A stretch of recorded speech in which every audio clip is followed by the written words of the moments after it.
It's been 20 years since Troy Davis sat in a Savannah courtroom. His attorneys called witnesses who recanted testimony. One said he was beaten by police. Others said they were coerced into naming Davis. But the state called witness after witness to refute that, including the lead investigator in the McPhail murder case, Lieutenant Greg Ramsey. Ramsey said he never heard reports that any witnesses were harassed. Former Assistant District Attorney David Locke said the same thing, as did former DA Spencer Lawton. In the end, the state said there really was nothing new, that recanted testimony is suspicious. Mark McPhail's mother believes Davis is still a guilty man. And the hardest thing for us was to look at Roy Davis, because he was sitting right there, and that is awful hard.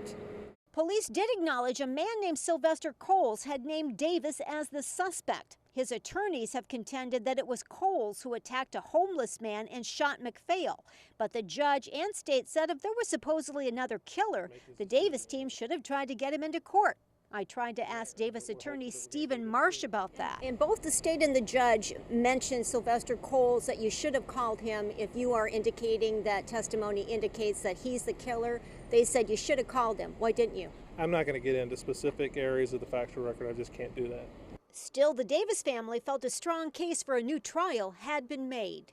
But it is my hope that the judge, looks at all of the stuff, fact-finding, and see that there be enough doubt here where, Troy should be able to get a positive decision. This case is about so much, but it often just comes down to two families and two mothers. He is alive and my son is dead. One mother who grieves, and another, Virginia Davis, who continues to fight for her son's life. No matter what, he has a family and his family stands behind him. Joanne Merrigan, WSAV News 3.